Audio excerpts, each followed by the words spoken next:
Hello good morning students. आज हम discuss करेंगे अपनी यूनिट पॉलीमर के बारे में। देखिए पॉलीमर्स क्या होते हैं।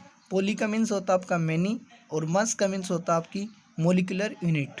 ठीक है, तो पॉलीमर्स क्या होते हैं, जब आपकी बहुत सारी छोटी छोटी यूनिट्स होती हैं और वो रिपीट होती रहती हैं तो हम उनको ऐड कर देते हैं। ठीक है, तो पॉलीमर्स क्या होते हैं, वो कंपाउंड होते हैं जो फॉर्म्ड होते हैं आपके किसकी वजह से, repeated addition of monomeric units. ठीक है, बहुत सारी मोनोमेरिक यूनिट्स के रिपीट होने से उनके एडिशन की वजह से वो यूनिट्स आपकी सेम भी हो सकती हैं, डिफरेंट भी हो सकती हैं। और जो आपका पॉलीमेरिक कंपाउंड बनेगा ना, इन सारों के जोड़ने के बाद जो कंपाउंड बनेगा उसका मास लगभग आपका 10⁻³ से लेकर 10⁻7 एटॉमिक मास यूनिट तक होता है, जिसे हम क्या बोलते हैं, पॉलीमर बोलते हैं।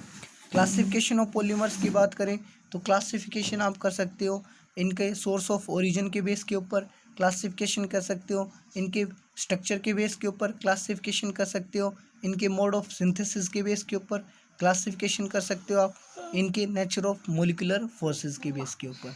तो पहला क्लासिफिकेशन पढ़ते हैं इनका मोड ऑफ सिंथेसिस, कि इनको बनाते हैं कैसे हैं।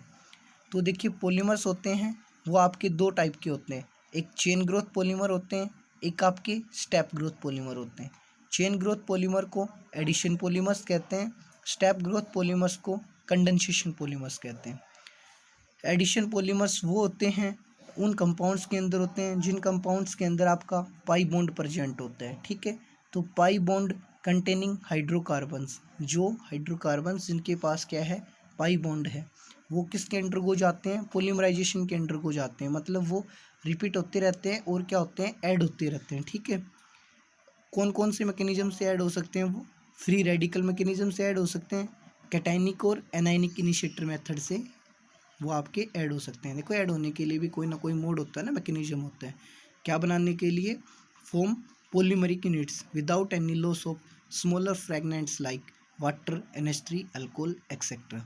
तो मतलब सीधे से शब्दों में एडिशन पॉलीमर क्या होता है, एडिशन पॉलीमर आपका मोनोमेरिक यूनिट के एडिशन होने से बनता है। और मोनोमेरिक यूनिट्स के अंदर क्या होना ज़रूरी होता है, आपका पाई बॉन्ड होना बहुत ही ज़रूरी होता है। ठीक है, और ख़ास बात ये होती है इनकी कि इनके अंदर आपके किसी भी फ्रैगमेंट्स का, लाइक वाटर का, अमोनिया वगैरह का, अल्कोहल वगैरह का कोई भी लॉस नहीं होता है। मतलब there is no loss of any fragments in case of addition polymers. ठीक है, जैसे कि आपने एक पाई बॉन्ड कंटेनिंग हाइड्रोकार्बन ले लिया, छोटी सी यूनिट किसकी ले लिया आपने, इथीन की ले ली, इथाइलिन बोल दो, इथीन बोल दो। ठीक है, इसकी कितनी यूनिट्स ली आपने, n यूनिट्स ली, मतलब बहुत सारी यूनिट्स ली आपने।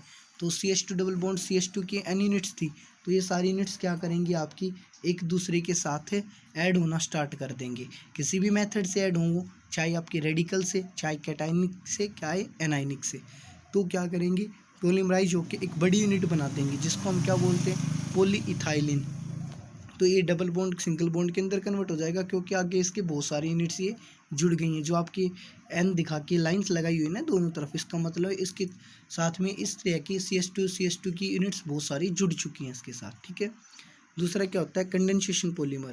कंडेंसेशन पॉलीमर्स आपके वो पॉलीमर्स होते हैं, उन कंपाउंड्स के अंदर होते हैं जिन कंपाउंड्स के अंदर आपके दो या दो से ज़्यादा डिफरेंट फंक्शनल ग्रुप प्रेजेंट होते हैं। क्या प्रेजेंट होते हैं, डिफरेंट अलग अलग फंक्शनल ग्रुप, जैसे कि OH हो गया, COOH हो गया, NO2 हो गया। ठीक है, कंटेनिंग मोनोमेरिक यूनिट्स। और इनके अंदर क्या होता है कि जब ये ऐड होते हैं ना, तो इनके अंदर स्मॉल फ्रेगनेंट्स लाइक जैसे कि वाटर हो गया, अमोनिया हो गया, अल्कोहल वगैरह हो गया ना, इनका क्या होता है, लॉस होता है। क्या होता है, इनके अंदर लॉस होता है जब ये जुड़ते हैं एक दूसरे के साथ। जैसे मोनोमर्स ले लिया आपने, जिनके अंदर क्या थे, फंक्शनल ग्रुप डिफरेंट थे, क्या थे, डिफरेंट थे।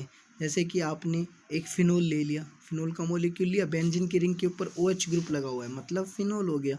एक फॉर्मल्डिहाइड ले लिया, फॉर्मल्डिहाइड समझ गए, HCHO होता है, जिसको क्या लिख दिया, CH2O लिख दिया फॉर्मल्डिहाइड को।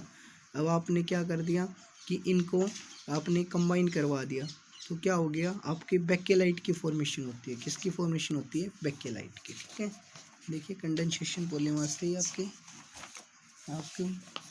उसके बाद मैकेनिज्म की बात करेंगे कि मैकेनिज्म ऑफ एडिशन पॉलीमराइजेशन, तो इसके अंदर पहला मैकेनिज्म क्या आता है, फ्री रेडिकल मैकेनिज्म आता है एडिशन पॉलीमराइजेशन का। जैसे कि इथाइलिन वाला केस लिया था ना, एडिशन पॉलीमराइजेशन की बात करें, कंडेंसेशन की नहीं। एडिशन के 3 तरीके थे ना मैकेनिज्म, फ्री रेडिकल, कैटाइनिक और एनाइनिक। तो फ्री रेडिकल की बात कर रहे हैं, तो इसके अंदर हमने इथाइलिन मॉलिक्यूल लिया हुआ आपका। तो इसके अंदर क्या होता है, ये आपकी रिएक्शन ऑर्गेनिक पेरोक्साइड की प्रेजेंस में होती है। किसकी प्रेजेंस में होती है, ऑर्गेनिक पेरोक्साइड की प्रेजेंस में होती है। तो इथाइलिन मॉलिक्यूल था, ऑर्गेनिक पेरोक्साइड दिया आपने, तो क्या हो जाएगा, पॉलीइथाइलिन बनता है। लेकिन कैसे बनता है उसको देखेंगे। The free radical polymerization normally occurs at high temperature and pressure in the presence of small amounts of organic peroxide। मतलब फ्री रेडिकल मैकेनिज्म के लिए कंडीशंस क्या होती हैं कि टेम्परेचर और प्रेशर दोनों ही क्या होने चाहिए, हाई होने चाहिए। साथ में क्या होना चाहिए, कुछ अमाउंट आपके ऑर्गेनिक पेरोक्साइड की भी प्रेजेंट होनी चाहिए। ठीक है, ये रिएक्शन आपकी 2 स्टेप्स में होती है, 3 स्टेप्स में होती हैं। पहला स्टेप क्या होता है, इनिशिएशन होता है। दूसरा प्रोपागेशन होता है। तीसरा आपका टर्मिनेशन स्टेप होता है। चेन इनिशिएशन स्टेप के अंदर क्या होता है, जो आपका ऑर्गेनिक पेरोक्साइड होता है, क्या होता है, R2O2 होता है ना। ठीक है, तो R सिंगल बॉन्ड OR ऐसे ये आपका ज्वाइंट होता है। तो जो ऑक्सीजन के बीच में बॉन्ड होता है ना, ये होमोलिटिक क्लीवेज हो जाता है। इसका मतलब इस बॉन्ड के अंदर 2 इलेक्ट्रॉन थे, तो एक एक इलेक्ट्रॉन एक एक ऑक्सीजन के साथ बाहर निकल जाता है और क्या बना लेता है, सिंगल इलेक्ट्रॉन स्पीसीज को क्या कहते हैं हम, फ्री रेडिकल, जो हमने +1 के अंदर पढ़े थे। तो RO रेडिकल प्लस में RO रेडिकल बनाया ये। ठीक है, तो इसको क्या बोलते हैं, एलॉक्सी फ्री रेडिकल। ठीक है, उसके बाद में चेन प्रोपगेशन। देखिए एक जनरल रिएक्शन के लिए ले रहे हैं, एग्जाम्पल्स आप कुछ भी ले सकते हो। जैसे कि एग्जाम्पल के लिए इन्होंने ऑर्गेनिक प्रोक्साइड का नाम बताया ना, कि आप क्या यूज़ करते हो, टर्सरी बुटाइल प्रोक्साइड यूज़ करते हो यहाँ पे। ठीक है, चेन प्रोपगेशन स्टेप के अंदर क्या होता है कि प्रोपगेशन मतलब इनिशिएशन वो तो स्टार्ट हुई थी, अब प्रोपगेशन मतलब इस चेन के अंदर प्रोग्रेस होगी। तो आपका जो एक फ्री रेडिकल है, ये आपके एक इथाइलिन मॉलिक्यूल के साथ ऐड हो जाएगा।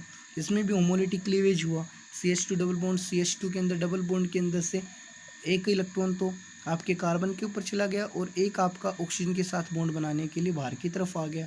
तो क्या बन गया, RO single bond CH2 single bond CH2 free radical. ठीक है, रेडिकल बन गया है ना। ठीक है, फिर इसी तरीके से ये आपके बहुत सारे मॉलिक्यूल्स के साथ ऐड होके एन मॉलिक्यूल्स रेडिकल के बनाएंगे। ठीक है, उसके बाद आता है चेन टर्मिनेशन। ये चेन चलती रहेगी, तो अब इसको ख़त्म भी करना है चेन को, तो अब इसको क्या करेंगे, ख़त्म कर देंगे, टर्मिनेट कर देंगे चेन को।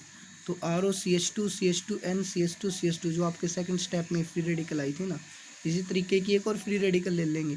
तो ये दोनों फ्री रेडिकल्स का क्या करेंगे, कपलिंग करवा देंगे। दोनों के एक एक इलेक्ट्रॉन है ना रेडिकल्स के ऊपर, एक एक इलेक्ट्रॉन दोनों आपस में देखिए क्या बना लेंगे, आपस में एक बॉन्ड बना लेंगे, क्योंकि एक बॉन्ड में क्या होता है, एक इलेक्ट्रॉन होता है। तो RO CH2 single bond CH2 single bond CH2 single bond CH2 N single bond OR। ठीक है, N हो गया ना, मतलब दोनों साइड की मिला के N कुछ भी हो सकता है आपका।